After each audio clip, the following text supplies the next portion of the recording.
Barclays. Hello and welcome to another episode of CULTRAS podcast. It's me, James Allen. It's Fionn. It's Mike. And hey, we've got surnames. We've got surnames, James. Come because on. Fine, let them work it out. Yeah, because anonymous like two guy. I want to say, yeah, exactly. You've got single name status. Although maybe you could have full name status, like in Brazil, like James Allen. It's Fionn Viteza, and I did get it right because sometimes I do say Viteza by accident. Come out, you Polish cans. He's on the Tisky business. Enjoying life. That's a great name. Lock-in band, if you're listening. Follow up if you're listening. Follow up to Red Stripe. Follow up to Red Stripe Remedy. Tisky business. Tisky business. You see the comment they put on today about Bloke Summer.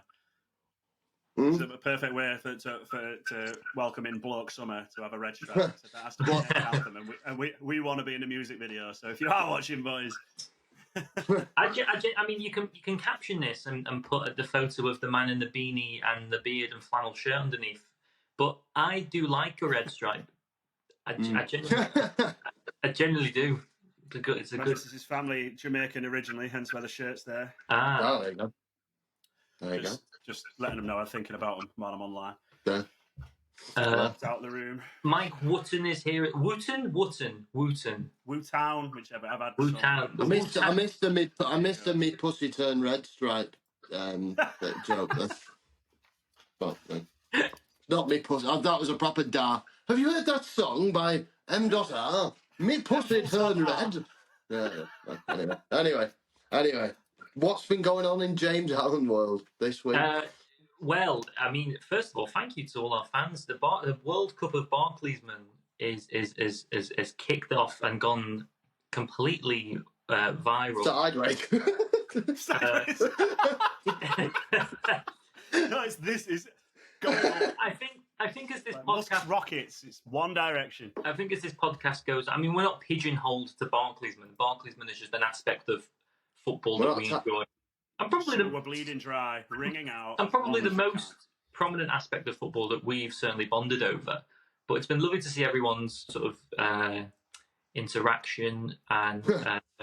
Not everyone. Isn't it lovely to see that people agree with what a Barclaysman is, though? Explain it properly. It's really nice. There's not been. There's been quite a few angels in the north, but not a lot. And what's been really nice about it is people have, because we wanted Barclays. Plug on the timeline, we wanted Barclays to be to be utopia, and a lot of people have been really lovely and sort of just shouted random names. And in an essence, that's what it's all about. Like, we did this not to like whittle it, not with the antithesis. Not to actually find a winner, yeah. Exactly. Yes, it was to start a talking point. It was to start a movement. Something definitely moved. What are you going to do, Keir Starmer? Speaking of utopias, James, where were you last night? What I have? Yeah. I'll get on to that in a minute. So what I haven't enjoyed is kind of people like making that sort of absolute point of going like, I think Leighton Baines actually isn't Barclays. He was actually really good. I was like, yes, they can be really good, and you can have a personal affection to them. That's what Barclays is about. You can even just love Barclaysmen from your club if you really want. But exactly. Don't be one-sided with that. Yes. But no, other than that, it's been lovely. International break this week, which has spawned a conversation of someone from my work, which I had to bite my lip at, because he said, it's just a farce, isn't it? It's just a farce, the Nations League. And I was like, actually, it kind of works out really well for international teams who don't necessarily do well, because it gives them a better qualification spot at the Euros. But yeah, that's fine.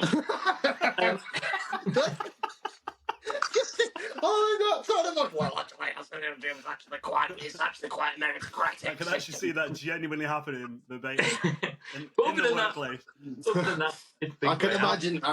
I can picture the Alan wincing, and it makes me happy.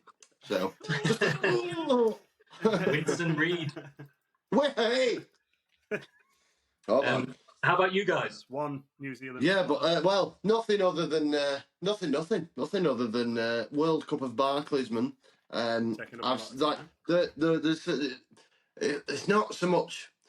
I think it's not so much annoying as it is frustrating. When you've got Heriderson, right, who's obviously the established. He's been relegated 5 times. It's called Herman Heriderson. This time, make it 6. Yeah, yeah, and like over Gibraltar, like losing to Gibraltar. That's Well, no, who are we to say who people class? No, no, well, Barclaysmen. That's well, our opinion. There's only certain things and rules that we put on. We don't. We try and edge. But as well, the worst bit for me, Joseph Desiree Job, my favourite player of all time, going out in the first round. We lost some stonkers in the first round. It's painful. Yeah, but it marches on. Wilson Palacios. Ugh. It marches on, and announcement here for the ultras, for the Ultras, Pure Heritage Cup coming after this, just because we're going to milk it a bit more. So yeah, wait for that. The what cup? The Pure Heritage Cup. Pure Heritage Cup. I've not. I don't think I've been briefed about this. Oh, you've not? Well, it's just pure. It's just pure distilled heritage, Barclays heritage. No, look this. No fucking. Yeah, we're gonna have it. We're gonna have it short. We'll have it like a proper World Cup, 32. Yeah. Roddy Yeager's freaking against Stoke, that kind of stuff. Yeah. Like you fucking none of you fucking Adel Taraps. You know what I mean? So. Yeah. Although Adel Tarap wouldn't be the worst. I don't care who wins now because we've kicked all the Geordies out, so it's all right. Happy days. Welcome back at any time. We don't hold any vendettas. No vendettas. Well, we should say as well, by the time this goes out, the public will have decided on their ultimate Barclays keeper for our Barclays 11. As a reminder, it's a flat 4-4-2 system, and we will be picking a manager as well. We'll be going on Instagram this evening as of recording. It will be hoofed up top. It will be Adidas Copa Mundials. It will be long sleeve shirts, and it will be 2-footed. So the goalkeeper will be decided by the public, but we now have the tricky task, and I found this quite tricky. I don't know about you guys, of moving towards the right back position, number 2. Who would changed position since the Barclays era, isn't it? It's not. Yeah, it's none of this inverted shit. You used to still have your failed centre backs who didn't quite make 6 foot. Yeah, you're right. Right backs when fucking right backs were men, Barclays men. Now, I played right back a little bit at the charity match a couple of months ago. It is hard. It's a tricky winger. It's a thankless task. Yeah, nobody cares unless you're on the overlap and manage to either put an assist or a goal in these days because of woke statistics. The last ever game of football I ever played, I turned out for my uncle's team, and he stuck me at left back because I'm left-footed. And the tricky winger 2-footed me in the 96th minute when we were 4-1 down, and I was trying to hoof it out for the full-time whistle and dislocated my kneecap. Oh, fucking hell! That is a war. Tricky wingers. That is a tricky wingers. A tricky winger as well. The bell end. A tricky winger that goes in 2-footed would definitely be a Barclaysman for me. They didn't have a stretcher either at this club. All they had was an old pub pew to try and put me on to hospital. So shout out to Northallerton Football Club for that. Well, we'll go through, shall we, James? As we've teed it up nicely for the right back. Yeah. So who's your? We'll go 3 each. That works probably. Yeah. So who's your 3, Jimmy? Who's your 3? Well, it was tough, but I've whittled it down to my final 3, and they are in no particular order: Ryan Taylor, Steve Finnan, and Emerson Boyce. Oh. Now, there's no hierarchy there, but if I had to pick one, even though being a Liverpool fan, it would be Ryan Taylor. Ryan Taylor born and bred in Birkenhead. Played with Kumas. Wall behaviour. Played with Kumas at Tranmere. Went to Wigan. Scores. I think that was after he left. Actually, let Newcastle. I remember scoring a great volley against Newcastle. I think for Wigan. And then transfers to Newcastle and becomes a Barclaysman and made immortal by scoring the winner free kick in the Tyne-Wear derby. Now, there is a bias here of him being from the Wirral, but I think he epitomises Barclays because he had like an incredible skill set of being a good fullback and just being a merchant at free kicks. Yeah, he was. And also, when I mentioned him in the chat, Fionn went, "Fuck me, Ryan Taylor," and that is why he's Barclays.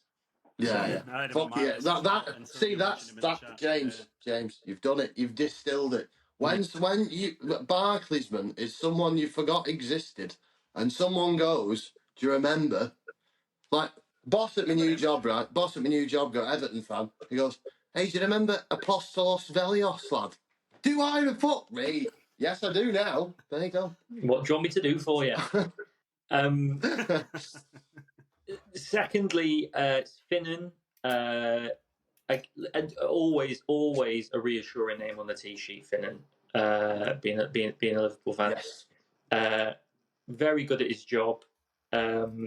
Champions League winner, yeah. Which might dispute the Barclays claim, but Jimmy Traore also won a Champions League medal, so the jury's out there. Really. Yeah, just very no nonsense. I don't know how to describe him being Barclays because he was just consistently very good at his job. He wasn't glamorous, was he? I think he then went to play. Did you just say Steve Finnan was? Hang on, whoa! No, you know what I mean. Did you just say Steve Finnan's very British? Lucky. Imperialist. Chocky hala. Rat. Aye. As in plain. He's very yes, plain. Okay. Typical Yorkshire. I don't know anything outside of this side of Bradford. He then went to, I think he actually crosses one of the balls in for Gerrard to head. I might be mistaken on that. It might be someone else. But pivotal role in that team. Typical bull lad. Doesn't even know he's crossed in for the fucking Champions League. I'm going to get chastised now. Apologies. We're separated by. I'm pretty sure it was Finnan. But I'm certain it was Risa. I think it was Risa. Anyway. I've embarrassed myself to try and help you. He enhances his Barclays claim though, because I think he goes and joins Portsmouth after us. And there's an overlap. There's an overlap where your two fullbacks are Glenn Johnson and Steve Finnan, I want to say, which is quite the pairing. And then I think he finishes his career at Espanyol. Yeah, he went out there, didn't he? And Fulham beforehand, obviously. He went to Espanyol. He went to Espanyol. Then he finished his career at Portsmouth. Ah, okay. And he now is in property and allegedly ran over a man with his car. Is that why he disappeared off the face of the earth then? So, my third choice, save the best till last maybe, some people may say, is Barbadian national Emerson Boyce. Oh, yeah. The choice is Boyce, Rolls-Boyce. The end of the one off Only Fools and Horses, Boyce, of course. What does he say? Charlene? Says something. Marlene. Something. Marlene. Yeah. I've never seen it. Oh, God. just a Marlene quote. I cannot wait to wind up boomers with that. You haven't seen one of the best comedies of all time. Do you even know comedy, mate? Huh? Nicholas Lyndhurst has more talent in his little finger than you do. All right? All right. So good night. Good night, sweetheart. And that was a sitcom he was in. So Emerson Boyce. Emerson Boyce.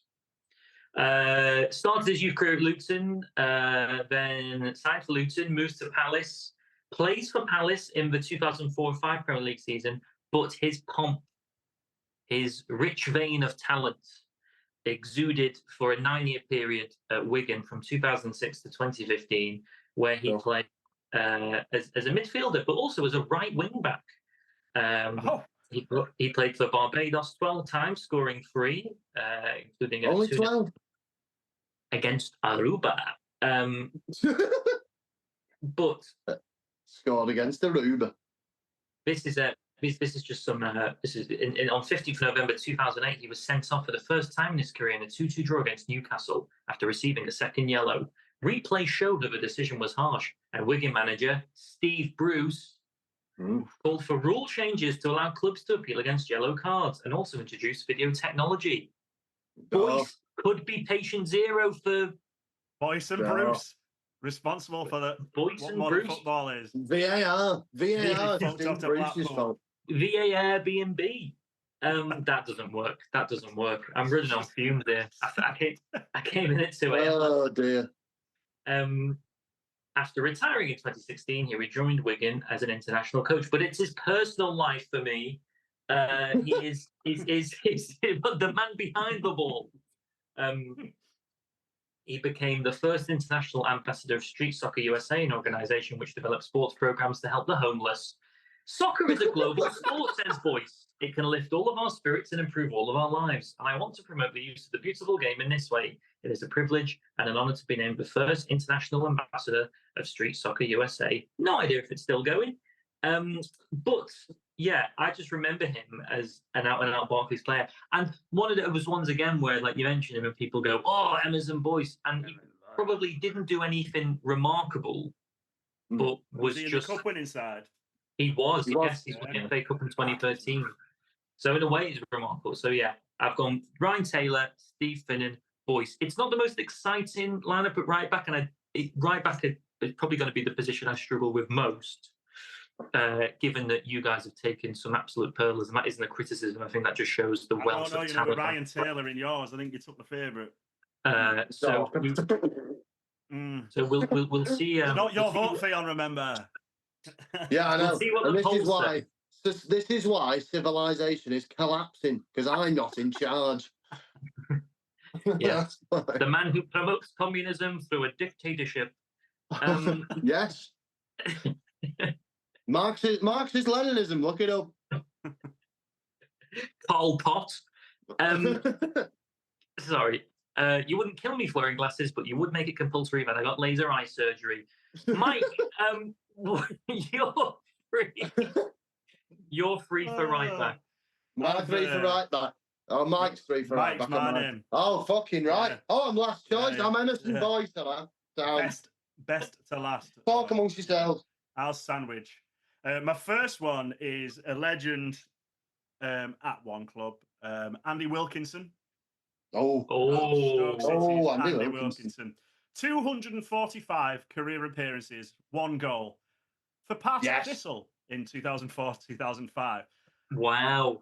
Yeah, never scored for Stoke, but in his 194 appearances for them, he got 41 bookings and 3 red cards.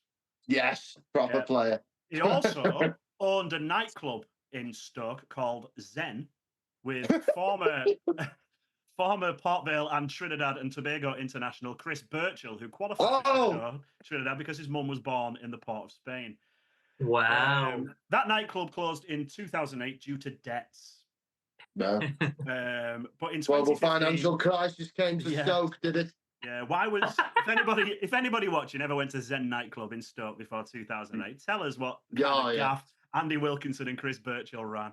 In 2015, though, he did set up a property business called Number 28 Properties. Now, that is after his shirt number and not the amount of places he owns. Properties he accrued? I will only go to 28. Yes. 29, and I will happily contact the Ombudsman. No more, no less. This is the Wilkinson Manifesto. Yeah. I mean, he's got to be up there. in Barclaysman polls for anything as Andy Wilkinson. Sorry, strong on arm and tough in head.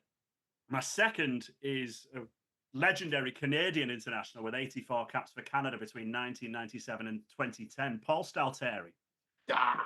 Oh, yeah, of course. Famous for his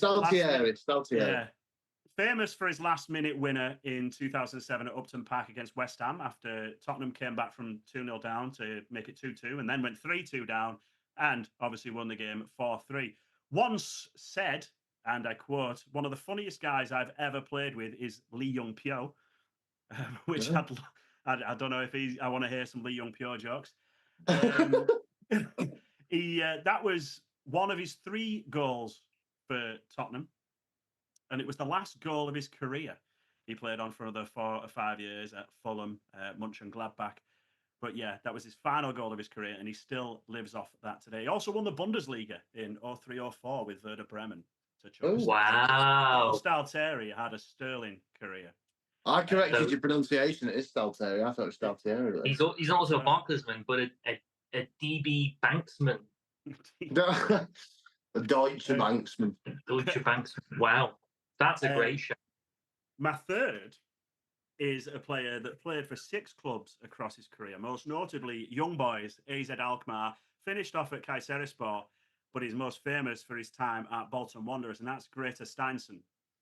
Oh, I've heard that name in years. I haven't heard that name in years, but there is some British football fans that have definitely heard of him because he now holds a level 5 technical director qualification with the FA. And he was a technical director at AZ Alkmaar. He then left to become the technical director at Fleetwood Town. Imagine turning up to Fleetwood Town and sitting next to Greta Steinson. In 2018 to 2022, Fish and chips with Greta Steinson. Fish and chips in Fleetwood with Greta Steinson. He then got a big move in 2018 to 2022. He was in charge of recruitment at Everton. Oh, it's gone badly. Well, his career's only gone in one direction since that Everton role, and surprisingly, it's up because after that, he was the performance director at Tottenham, and he's now the technical director at Leeds United.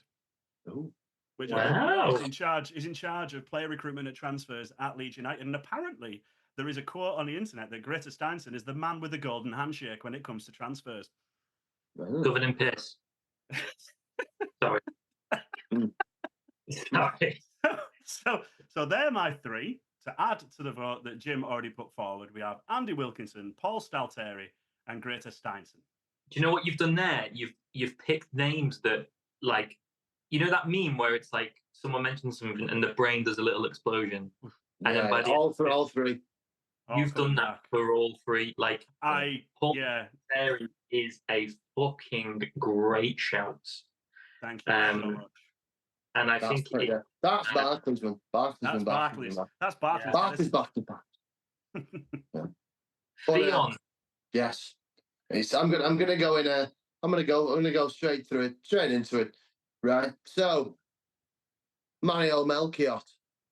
Oh, prime. Right. So he played for Chelsea before money, which means she's almost an automatic qualifier, like Barriaro, who's also a right back, but he's not. Yeah. But 6'2" right back. Played for Chelsea when Chelsea were socially acceptable to like, because Joe Strummer was still alive. I would like to think that Joe Strummer's favourite player before he sadly departed was Mario Melchiot. So that's basically my reasoning. And he obviously played in that. He was captain at the fucking prime Wigan, and at Birmingham as well.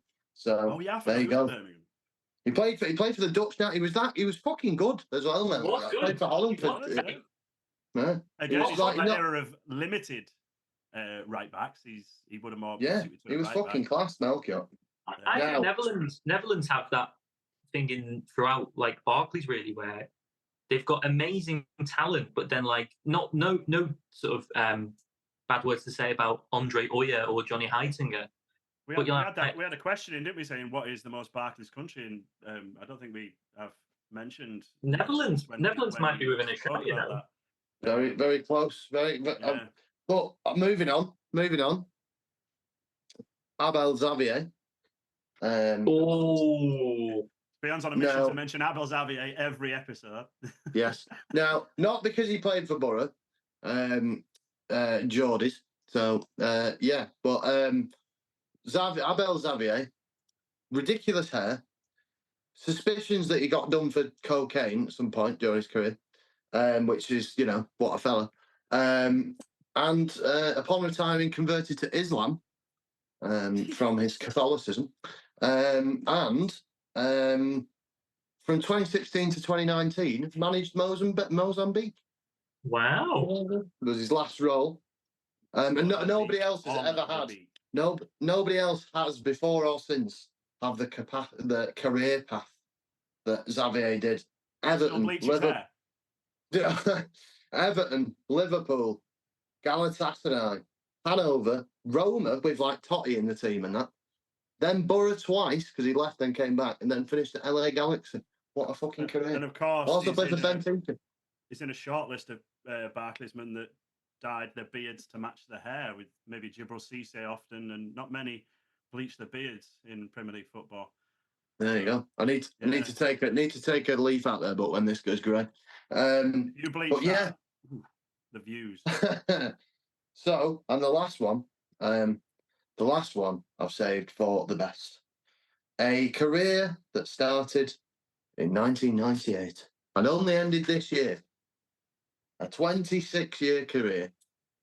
Pascal Chimbonda, the finest of Barclaysman right-backs. Yeah, you've really struck gold there. Pascal Chimbonda. Pascal Chimbonda is the player of the season in 2009, and possibly the best overall team of the season ever. Team of the season. That team of the season. It's phenomenal. That Henry, fucking ridiculous, like unbelievable players. And Pascal Chimbonda was rightfully in it as well. And of course, famous as well. Recent exploits. Managed Skelmersdale United, Wool. Managed Skem. And got himself a touchline ban for 5 games, so then registered himself and played. Hero. That is Barclays. The 2006 PFA Team of the Year, Shea Given in goal. 2006, that's it. William Gallas, left back. Jamie Carragher and John Terry, centre backs. Pascal Chimbonda, right back. Wow. Right wing, Cristiano Ronaldo. Midfield, Lampard, Gerrard. Left wing, Joe Cole. Up front, Rooney and Henry, managed by Mourinho. Pascal is in high regard and high company there. Yeah, he went from Bastia. Wigan got him in 2005, 2006. Only one season at Wigan, but I always think of him as a Wigan player. Well, he must have played every. He's got 38 caps, so he must have played every Premier League game, or a mixture. 2 goals, then goes to Spurs. Sunderland, back to Spurs, Blackburn, Queen's Park Rovers, Doncaster, and then it kind of just goes. Mental. Market Drayton Town. For no appearances, no goals. I've got one context story here. I've just Googled why did Chimbonda wear gloves all the time, and the top thing on Google just says Chimbonda had the Wigan dressing room in stitches when he stripped off for a game in mild conditions wearing gloves. It's enough to read on. He is. There's certain players who are Barclays, but because it's only the first person people think of. Yeah, like Gams Pedersen, because it's so common. He's a Gams Pedersen. He is a top tier sort of online football articles, the kind of engaging clicks they go. The streets won't forget this man. The streets haven't forgotten because you keep posting about him. Delta Rap. I'm still confident about Post Alteri. We know. Adel Taarabt, though, is the perfect encapsulation of the YouTube highlight clip player. Yeah, because he never did anything good. He never did anything that good. He just fucking looks phenomenal on YouTube. But Pedersen can't be a Barclays player because he's still playing. I don't care. When was his peak? Exactly. Chimbonda, though, I think does veer into that realm of like. He's very, very on the edge of Gams Pedersen territory, isn't But I think he is synonymous with Barclays. If you were a lesser man than us, you might have forgotten Pascal Chimbonda. Yeah. He gets mentioned in an episode of Gavin and Stacey as well. Oh, well, there you go. Like the Michael Dawson signed autograph for Christmas will forever be the funniest present ever given. It's my favourite player, Dawsey. Michael Dawson. Michael Dawson should be in the list, really. But I think as well, what also ruins Barclaysmen is if they're too prominent, like Shane Given, Robbie Savage, because they still see them all the time. Yes. They're not forgotten enough. Like Chimbonda has carried on, as most, professional footballers do when they retire, still within the footballing realm.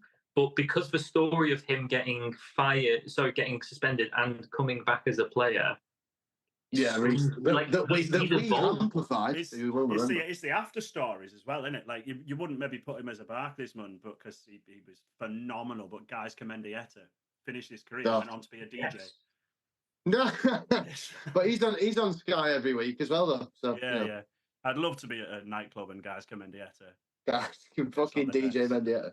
Yeah. Oh, what a player! What a player! He was a player that made me feel feelings as a child. Did he win Ballon d'Or 1 year, or was he up in the top 3 or something like that when he was? Yeah, it was the highest ever transfer fee when he went to Lazio. Yeah. Wow. At the time. Yeah, and he didn't get any. He played about 5 times for him because he got injured and then came to us. Nice one. Right, well, go to Instagram where there'll be a poll for your right backs. Yes. This team is for you to choose. Vote. But I think this is going to be. I think if you take Chimbonda out of the equation, who might run away with it, I think it's tough. Other than that, although I like to put some faith in people, which keepers was tough. I have faith in Melchior as a dark horse, and that's not a racial comment. Melchior's a great. The poll up for keepers yet, but I'm confident with Michel Vaughan. So. What about Hanneman? Oh, mate, Hanneman's out, James. You live a sheltered existence. What about Al Habsi? Al Habsi should be there. Al Habsi should be there. Chimbonda of the right backs, isn't he? Yeah. I nearly picked. I think we're probably going to end up with like just a full Wigan team with a few Pompey players, but A sprinkling of Portsmouth. But anyway, what's the fucking crap next? We edit this bit. Heads, right? Heads. So I'll give it. We had hair. Yeah, hang on. Wait. Now we are creating a Frankenstein-like monster. However, when we say it's alive, he won't ravage a town because he was misunderstood, and the townspeople will burn him. We will have created hybrid footballer combining. It's more if Tony Pulis was Frankenstein. Exactly. Yeah. Send it up, Tom, it's alive. Rory Delap has thrown a spark plug from 50 feet, and it has hit the operating. Yeah, the tortured metaphor. Oh dear. Managed by Mary Shelley.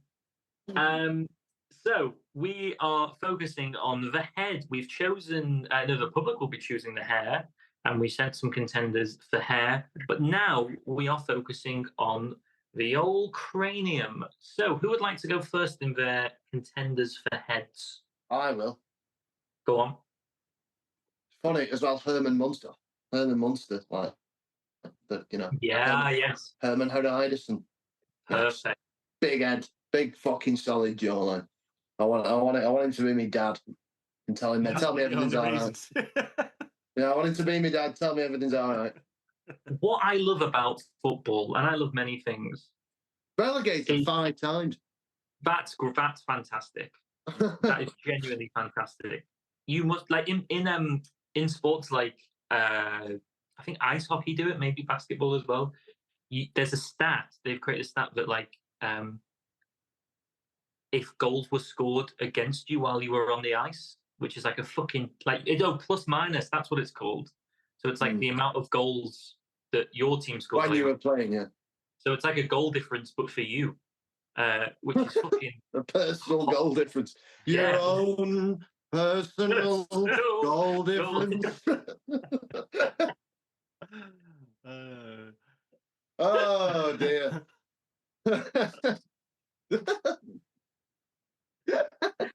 Oh, that's fantastic. Sorry, I'm just trying to think of something that rhymes with Depeche. Ramesh, not Ramesh. No, never mind. I meant Manish Piscina. I said Ramesh because Ramesh Ranganathan's never off the fucking telly. What I'd also love is someone who, when a corner is whipped in with such pace, their head is able to sort of redistribute the entire weight and purpose of the ball based on the fucking muscles in their neck. And I think I had a neck on him, like neck muscle, fucking neck muscles, like neck muscles, like fucking Deirdre Barlow. Yeah.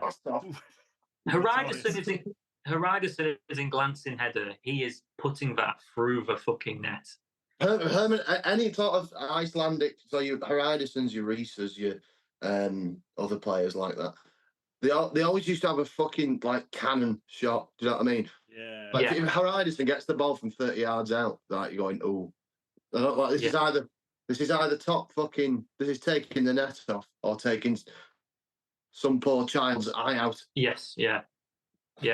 It's landing at the Frankie and Benny's in the Retail Park Stadiums by. So Fionn, Herman Hariderson is your first. Who are the other two? So I'm going for because of what's inside his head as well, because it's hilarious. Ricky Lambert, be nice to the water.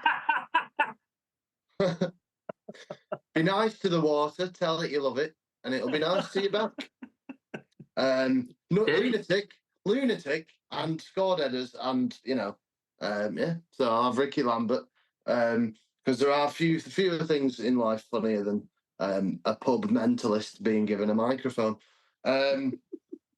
And third, because he was always pissing blood, and just to sort of drive them to just anger Geordies who don't understand the spirit of Poles. I'm going to do another Borough player, Emmanuel Pogatetz, because he's always bleeding. Assistant manager at Palace now, and lunatic, but in a good way, like the Austrian Roy Keane, but harder. He's only 41. Yeah. Wow. He was a fucking hard lad, was Emmanuel. He fractured his skull at Borough. Jesus Christ. Yeah. Lunatic nutcase who would literally break his head for you. The best kind of player. Quite a common injury in Middlesbrough Town Centre. And number 3? I've said him. Ricky Lambert, Pogatetz, and right, mine then. Who did I say? Hariderson. Mine first, Tim Cahill. Solid head. 60-odd goals in the Premier League. Half of them were headers. 31 headers he scored in the Premier League. Fucking hell. No better with the head. The second one we'll give Jim semi on is Ryan Nelson. Of course, New Zealand, Blackburn, mainly because he had a head like an analog Ferguson TV from the early 90s. Big, square, full of static. Lovely man by all accounts. Lovely man. I've never met him. Hopefully get him on a show one day. Yes. And third, Ivan Campo. Model looks, crazy hair, wonderfully sized nose, massive scary eyes. You won't want to bump into him in a dark alley. He's got a face. It was between Ivan Campo and Charlie Adam for face alone. But we booted Charlie Adam and put Ivan Campo back in. So yeah, they're the three. They're Fionn's 3 and James is 3 to put towards. So number 1 to continue the Australasian theme. I've gone with Winston Reid. Not only his head is not only responsible for earning New Zealand's first point at a World Cup, but also sending shockwaves around the world that would spark a deep interest in New Zealand football and bring it to what it is today. And what is it today, I hear you ask? Well, it's unqualified in the past fucking 4.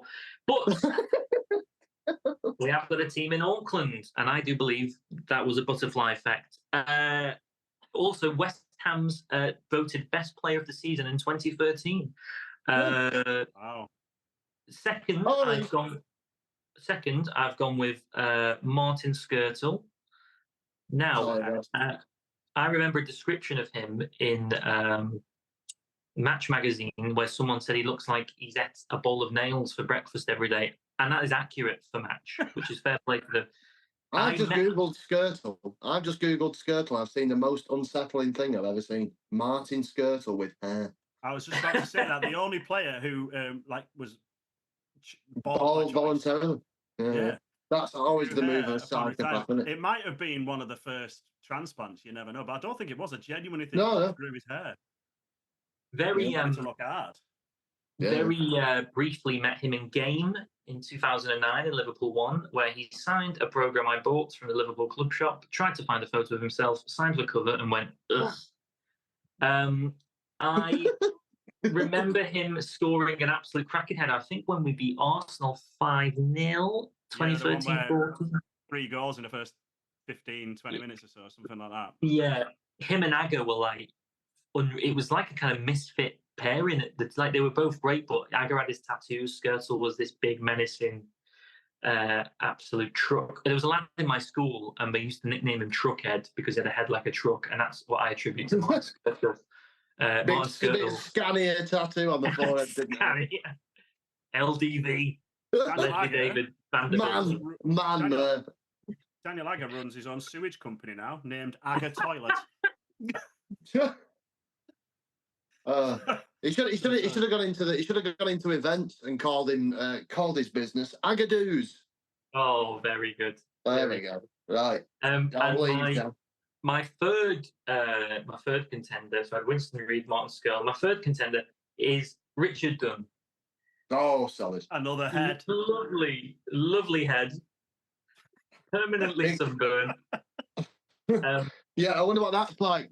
This is what Irish skin is. It's 15 degrees outside. Here's what I did not know about Richard Dunn is that he played for Everton for 4 years. I didn't know that. Yeah, he did. Yeah. I remember Distan and Dunn centre back pairing at both Everton and City. I was trying to make up a pun of Dunn distant. I don't know. I remember him at City and I remember him at Villa. Kind of something that if the ball hit his head, even lightly, it would travel 40 yards. He's just got that magnetism about his head where if anything was drawn to him, it would repel instantly. A bit like me after I wrote a poem to a lady when I was in year 9. Something that me and Richard Dunn have in common. Just a good, solid centre-back who now I think is the pundit. But also looking at a photo of him here, I'm looking at a photo of him at QPR marking Eden Hazard, and he's massive. Speaking of QPR, by the way, because I've got the Chimbonda Wikipedia still up. Apparently, Chimbonda signed for QPR at 6-month contract, 2011, took a 75% pay cut. What a fella. Despite the fact they were obviously minted. But, well, I think Pascal got the rough end of that one. But there you go. Right. Well, that's the options. Vote on the Instagram at the Cultures Pod. To a head. Centre-backs. Not 3 like the There you go. You'll see it. Yeah. You'll remember. So, yeah, there we go. So now, here's a new section we need a jingle for, but probably can't be bothered to do till we're in the studio, which is very soon in the next couple of weeks, which is... Just put a VA song on it. Yeah, which is... Do you remember him? So we're going to pick one each every week. Close out every episode. We'll have just one player, a nice obscure Barclaysman for you till we get bored. Maybe forever. Should take forever. But mine is right. When I came up with this idea, Mike, you were very you were buzzing because I was reminded. Yeah. Because I was reminded of a player by the name. I was reminded by my brain. I don't know why, but I was reminded nonetheless. Gregory Vignal. Oh. Oh, yes. Well, there's a name I haven't heard in a while. There you go. Gregory Vignal started out at Liverpool. In 2000, well, he started out at Montpellier, went to Liverpool. One of the Houllier babes. Yeah. He made 11 appearances in 5 years. Understudy to Risa, so that's pretty obvious why I couldn't get in. But yeah, Liverpool, Rangers. See, I can be magnanimous. Rangers, Portsmouth, Southampton, Birmingham, Dundee, among others. And I'm sure there was something in his personal life section that made me laugh. I remember Portsmouth with Vignal. Let me see if I can find it. I can't. But there we go. There's Gregory Vignal. So I'm sure there was some. Oh yeah, there we go. Right, there we go. I found it. So Gregory Vignal was in the COVID season managed Rangers women. Wow. And was most recently at Versailles, like Louis XVI and Marie Antoinette. His head soon rolled to.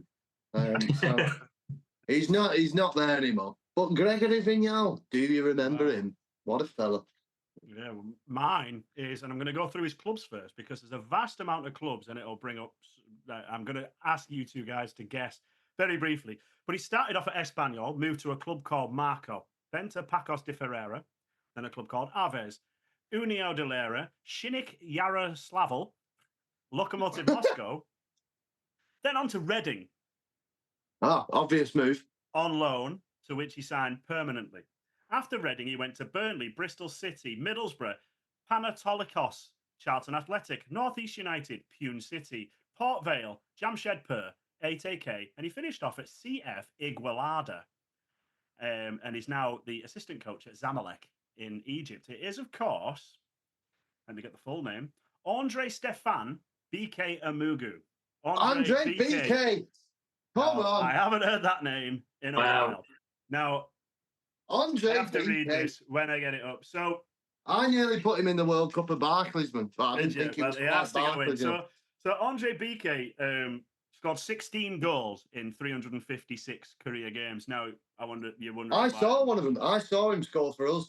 So there you go. Well, maybe you'll be able to back this up then, because you might wonder why I'm bringing up goals from a centre-back. But apparently, he was famed for his celebration of a hat-trick of somersaults when he scored a goal. So if anybody has a clip of that, please send it in. I'd love to see Andre BK, the big 6-foot monster, which is what he was described as by the Middlesbrough coaching staff when he signed. And in April 2007, I'm putting this in because of the wording. In April 2007, it was reported that BK had a Portuguese wife and was a fan of British food and comedy, particularly Mr. Bean. So, yeah. I love the idea of Andre. Mr. BK's holiday in Shinnik Yaroslavl. He's still only 39 years old.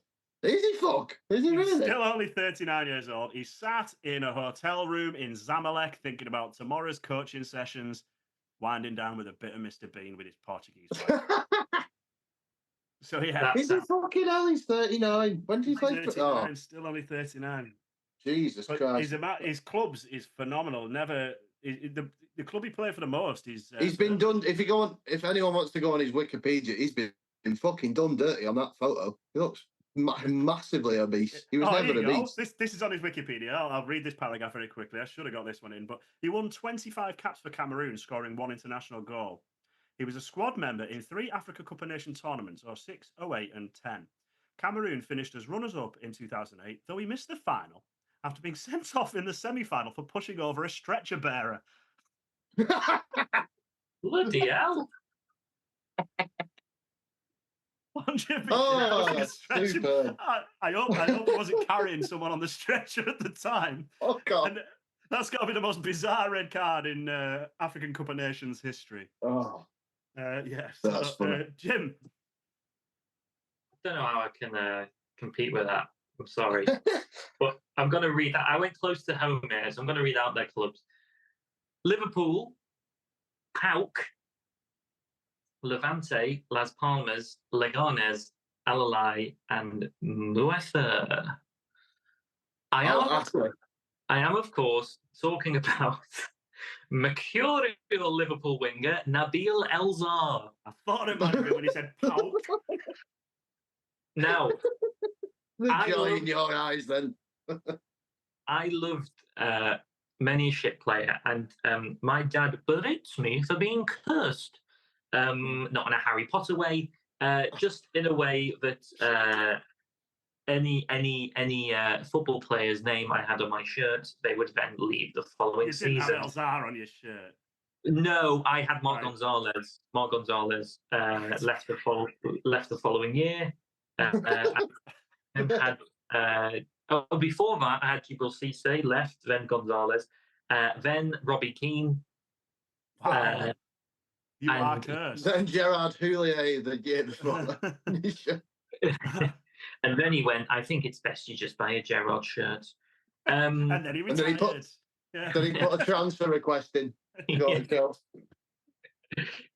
But Liverpool kind of went through a period of I don't know, like this 06-07 season, there were kind of a lot of, I'd say, like not utility players, but like players who you never thought would like gel. And he didn't play during 2006 or 7 much, but when he was embedded into the squad, I think everyone was like, right, this is it. This guy's got to be mustard. And sort of, you know, I think he was competing with Ryan Babel, maybe. Well, you can't compete with Babel. As Duolingo's marketing board once said.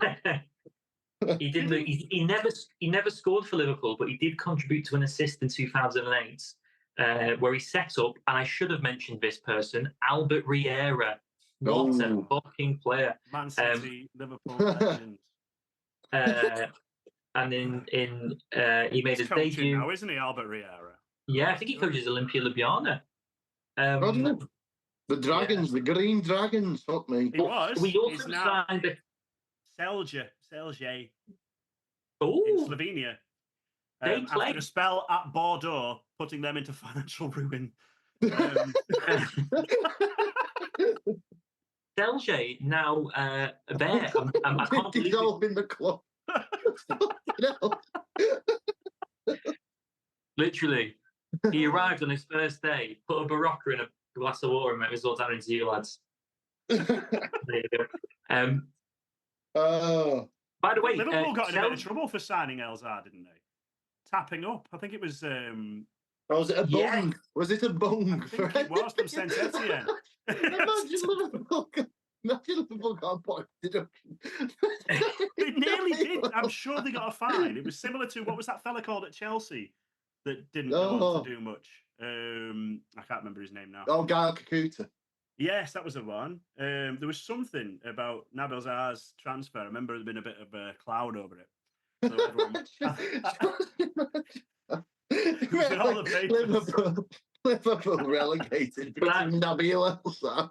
But I'm used to putting. I think I'm. Oh, by the way, before I mention this point, Celje are playing I think it's TNS. Chelsea. I think it's Chelsea. Are they really? So TNS, the Europa Conference League, I think they've got Fiorentina at home, so we must go to that. Yeah, Oswestry away. Yeah. Oh, just to make So, error. TNS have got some good fixtures. Yeah, they're playing. I don't know the Swedish club Djurgårdens. Yeah, one Swedish club for me, and that's Lancashire and a Bollock. But I am cooked by football. I'm very much Darren Cookabede, and I want to enjoy football, but it has a way of making me not enjoy it. And I've been in situations, where people are talking about formations and I've said the wrong thing, and I may have never played a game of football in my life, and yes, I am a bit more of an anorak man when it comes to enjoying the beautiful game. And I put a lot of my faith in Nabil Elzar, and many playground debates were based on me. No, he'll come good, he'll come good, he'll come good. And he never fucking did. So for that reason, I think he's a Barclaysman. He never scored as well. He never scored, which for me... Yeah, that could be a good category of Barclaysmen. Players who do, like, midfield and forward who never scored.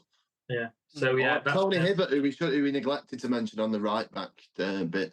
My mate is going to go insane.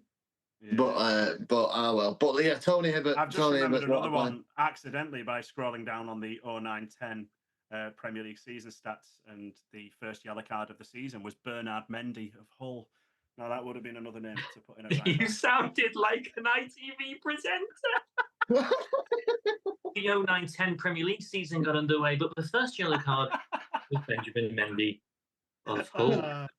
The latest card given at a point in the game was Barry Ferguson, a red in the 95th minute and 27 seconds for Birmingham against Man City. Barry Ferguson, wow. Yeah, that Bernard Mendy thing could have been on like the Premier League years. August. Yeah, it could, yeah. Yes. Guy, if you're watching, we're ready. Just saw one there. Portsmouth scored 3 own goals in a game that season against Man United. And they were Anthony van den Boer, Richard Hughes, now Liverpool's transfer extraordinaire, and Mark Wilson. Oh. Bloody hell. And the last goal Van den Boer's Billy Ledgenov. Billy. Do you know what was great about that era Barclays? Is like Russia's great campaign in 2008. I thought it was a bit like, Bitcoin. Everyone went, you've got to invest in this because it'll pay off. And, Arshavin went to Arsenal, and that was like the big one. I think Pavlyuchenko goes to Spurs. You're in the same school as me of just waiting to see what world-class club Alan Zagoev went to. Mate. I am devoting a whole... Obviously, what is going on in, is an absolute atrocity.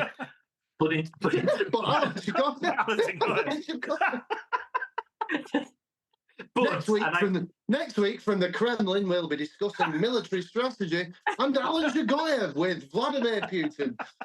But there was Pavlyuchenko, Pogromyank, who else was there? Billy Ledgenov. There was an influx of... Aidan McGee came to Everton from Spartak Moscow. Yeah, there was an influx of... There was a sort of Russo-Anglo relationship transfer-wise.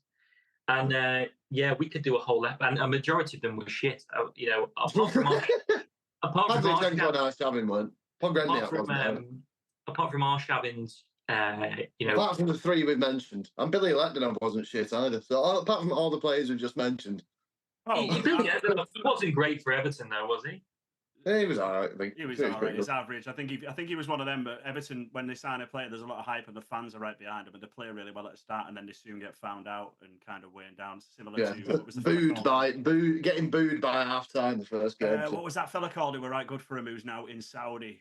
It was at Leicester and Birmingham. No. I know I said Cantor. Do you want a random question from the 09-10 season, gents? Go on. Yes, go on. Anyway, we'll do a special Alan Zagoev. Sorry, carry on. Sorry. Which team scored the most own goals in a season with 10?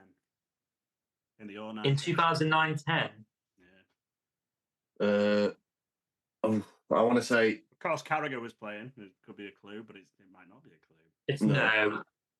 Carragher was spread out, I reckon. Who went down that year? I'll give you a clue. You're at the wrong end of the table.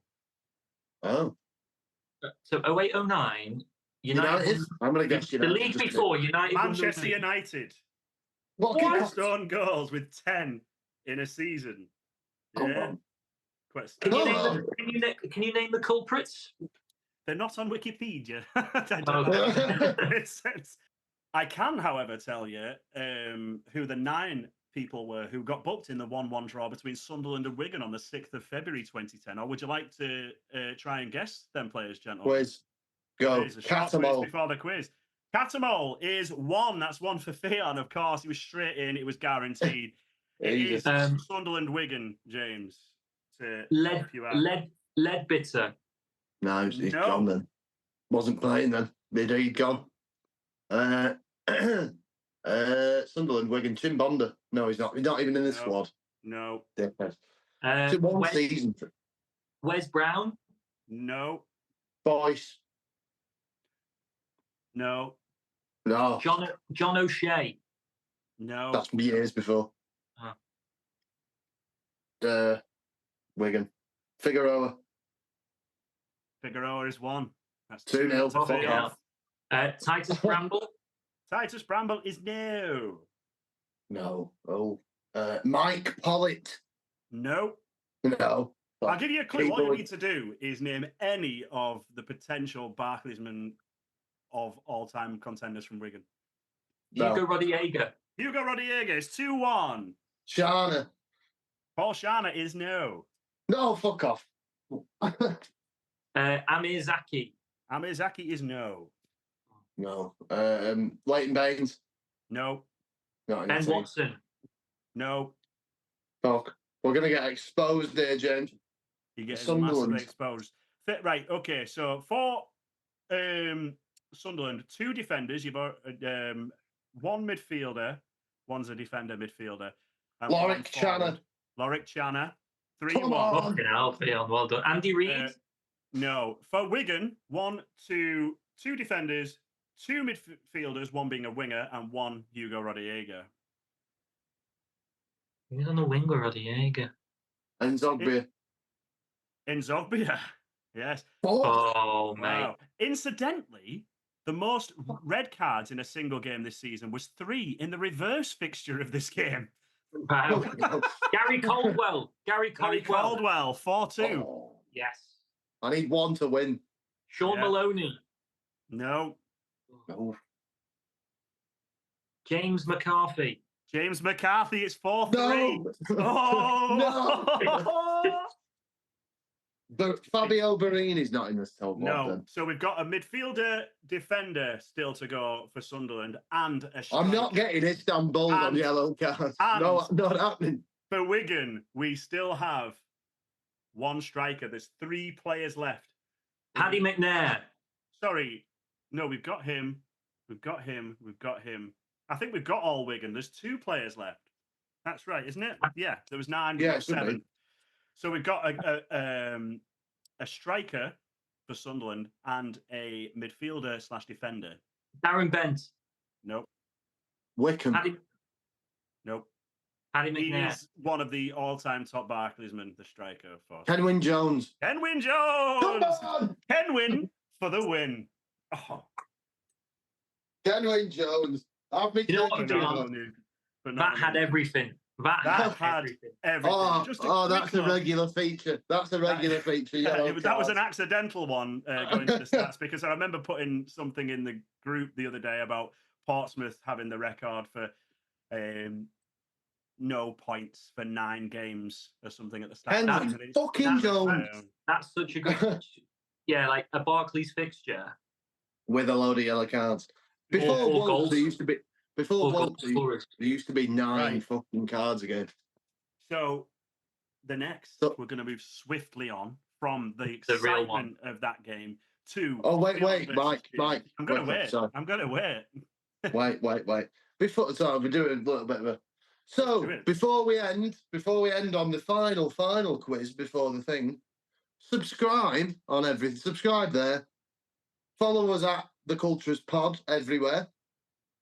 And also now, if you're so inclined, why not give us some money? I'll set up a Patreon before this comes out at Nice. patreon.com/the CULTRAS Pod. As you can see today, I'm wearing the 98 to 2000 Wolfsburg home shirt. I got this for about £4.50 on an auction on eBay, but it's missing a sponsor in the middle of the shirt. So if there's any shirt restorers watching that want to get a massive plug and have a spare Volkswagen logo, get in touch. I'll send a shirt. We'll plug the dickens out of you. Right. Yeah, or Audi, or any other German car. Preferably the real Volkswagen. Right, so we're going to pick a random team. We've got a 1-minute time limit. We're not going to do the 15-second thing now. We're going to name as many players as we can that played for one club between Fionn and James in Name That Barclaysman. It's a running feature. Fionn was shit last time. James is taking the lead, but it's a weak lead. Fionn's very confident he's going to take the team back. And I'm going to throw the cat among the pigeons and choose Bolton Wanderers. Oh, fucking come on. Yeah, we're not doing a random generator this time because we didn't last Any time. season. Any season from, we're going to say 2000 to 2015. We'll have it be a tete-a-tete. So me, then you, them in a minute. Yeah. So Now, one. there may be players that didn't quite play in that region and played slightly before or after, and I will say yes because I'm not going to check. You can let us know if you're watching. Right. Let us Go. Let's dance. Let's commence. Go. Yeah, James can go first because I won the last one today. Yeah. Fernando Hierro. Bruno Engotti. Jussi Jaskalainen. Delios Giannakopoulos. Come on. Whoever. Ali Al-Habsi. No. For Bolton? No. Yeah. He did. Oh, fuck off. Oh, I dropped them. 11 caps, mate. Researched him last week. Boom. Elmander, Johan Elmander. Think of the Kevin right backs Davies. that I put forward. Ricardo Gardner.